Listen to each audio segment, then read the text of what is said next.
Okay, my name is Lindsay Grace, and I'm presenting to you Newsgames 21, Modern Storytelling Medium and Content Analysis of 101 Different News Games.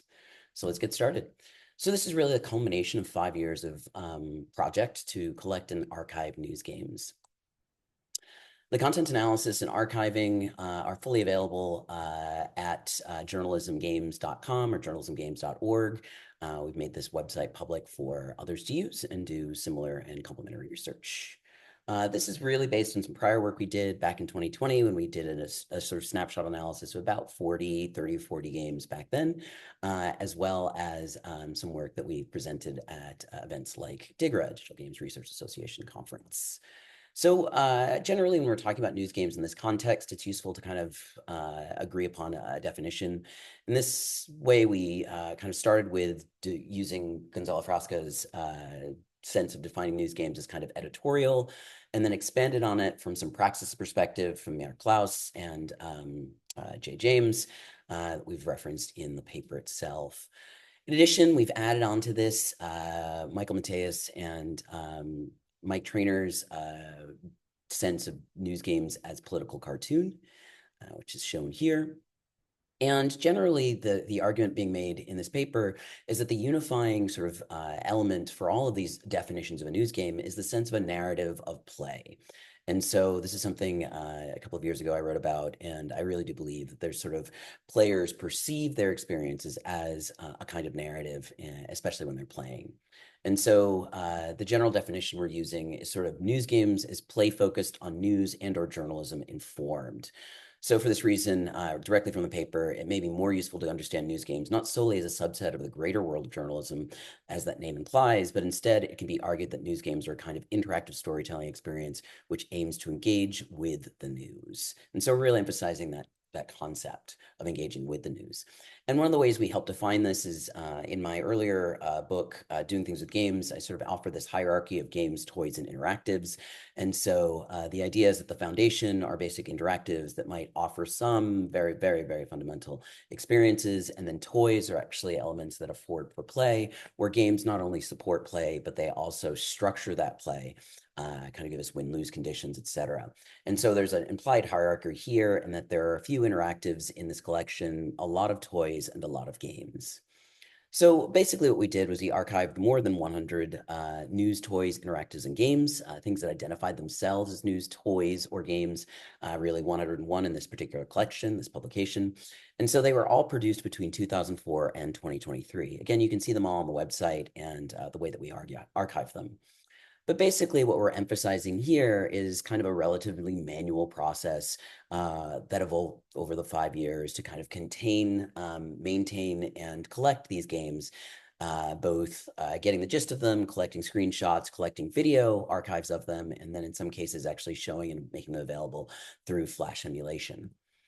So we stored the game data in a MySQL database and augmented that database with a YouTube channel that let us keep some of the video content readily available for everyone. So if you just look at the YouTube channel News Games Research, you'll see that there's about 100 videos of the games there. And then to do the content analysis, which is the bulk of this particular paper, we had 3 graduate students working and 1 undergraduate student over the years, and they are typically assigned about 30 to 40 games annually.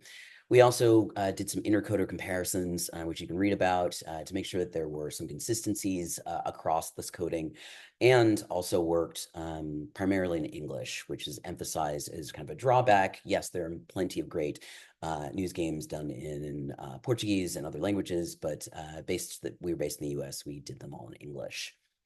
If there were translations, of course, we used the English translation. And then the content analysis, I want to acknowledge our graduate students, Katie, Casey, Midi, and our undergraduate, Caleb from Brown University, who all contributed to archiving this data. And the categorizations we used to try and identify the different types of news games were largely based on Bogos' old definition of specific categories in news games from the Journalism at Play book. And what we did was we kind of augmented this with what we called news literacy, which wasn't contained in the original. Otherwise, we saw editorial, infographics, documentary, quiz and puzzle, reportage, and alternate reporting games. And so if we use those categories, we found that 53 of the games that we collected were editorial in nature. And those are games like Voter Suppression Trail, you're kind of mimicking the way that voters are suppressed in the US. And then Choose Your Adventure Renting, which is a Vice UK experience around the challenges of trying to find a reliable roommate or nice housing. And games like MTA Country by GOP Arcade, where they're doing sort of similar lampooning of and making specific editorial observations. And then we found 13 media literacy games. Those 13 media literacy games looked like the US State Department's Harmony Square, where you are trying to break the harmony within this community. And it's basically trying to inform you about misinformation and disinformation. And games like Factitious, which I helped with while I was working at American University, among many others. And this is sort of a Tinder for news: swipe right if you think it's real, left if you think it's fake, really trying to help people understand the characteristics of fake news. And then another 11 quizzes. And so the top three categories were these editorials, these media literacy games, and then quizzes. And the quizzes were as sort of sports oriented as what makes a World Cup winner, and more sort of like basic calculators. So the categories over time, one of the things that we noticed in our collection over the 20 or so years, 21 years that we looked at a span of games, tried to keep at least a couple of games per year, is you'll see there's a spike in editorial games in the collection. Doesn't necessarily mean that there were a spike in editorial game production in that year, but it gives you a sense as to what the distribution of the games that we looked at and their common attributes occurred. You'll also notice that there's a sort of spike in media literacy games around 2017 and then again in 2020. So the editorials, you can see the spike there, and then the media literacy you can see there. So the number of news games in the data set were also focused on how many we had per year, just so you can kind of see what the landscape for us looked like. So you can see that blue line is politics, the orange is war, and the green is mis and disinformation. So you can see here that we've got kind of a spike 2020 on war games. And you'll see, again, obviously, coinciding with both the Syrian civil war and the Russian invasion of Ukraine.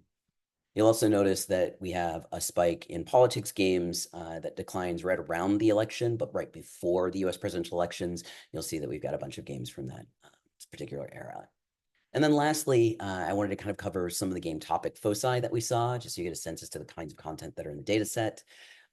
So the top 5 categories for kinds of games, as we explain in the paper, how we determine these. I'll just talk about them very basically. We had predominantly politically focused games, trying to describe either systems of politics or to make commentary or editorial about specific politics.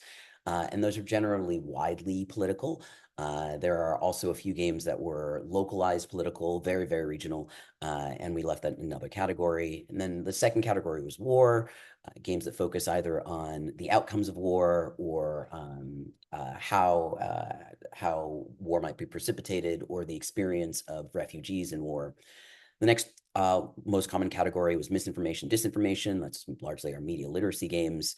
And then money policies and news literacy were the 4th and 5th. And money policy categories included games that helped you understand how expensive it is to afford college in the US, or our news literacy games were not focused on misinformation or disinformation, but on the task of being an effective reporter. And these are often produced by news organizations that were trying to help people understand the value of effective news research and storytelling. So last category that is usually of note in this context is technology and the implementation. And so unsurprisingly, what you'll see is that there's a standard of Flash through about 2016. That's that lower line. And then what happens is HTML5 kind of spikes. And then we saw a little bit of dissipation by 2021 with more games originating in Unity and then being converted to gameplay that may be web accessible, which is interesting, and that one would expect that HTML5 is perhaps the easiest way to make sure that everybody can play your game. But in our data set, we found that there were fewer games produced through HTML5 over the long run. My guess is it's probably has to do with the complexity of the content you can deliver versus building Unity, and then many, particularly student developers, are trained in using Unity. So some quick observations that'll help you understand what we found and what the paper indicates. So one is that 52% of our data set was actually editorial games. So editorial games are sort of clearly the leader. The second category were politics games. So you can kind of make an assessment that a large portion of news games are actually political and editorial. And then war was the third most common categorization. So, and these obviously spike around major war events around the globe and the audiences that are most engaged in those issues. So the topics often match the news cycle. So you'll see that the Syrian and Ukraine wars precipitate more interactive experiences, news games, and then likewise the US elections, generally before the election, not after, you'll see a spike. So making claims about a candidate one way or the other. Also interesting to note that we found very few mobile apps as news games, and we think that one of the reasons for this is that the publisher's policies, so for example, the Apple App Store is demonstrated here, kind of prevent some types of distribution for particularly editorial games in nature. So the specific policy highlighted at the very bottom of the slide is that for Apple, enemies within the context of a game cannot solely target a specific race, culture, government, corporation, or any other real entity. And so the challenge in publishing a news game on the Apple platform would obviously be that if you want to talk about contemporary politics or contemporary government, it's going to be very hard to do so. And this is just an excerpt from the National Coalition Against Censorship. They wrote a quick little article on some of the challenges here. So I just want to thank you. I hope that was useful. I hope I used your time effectively, and thank you.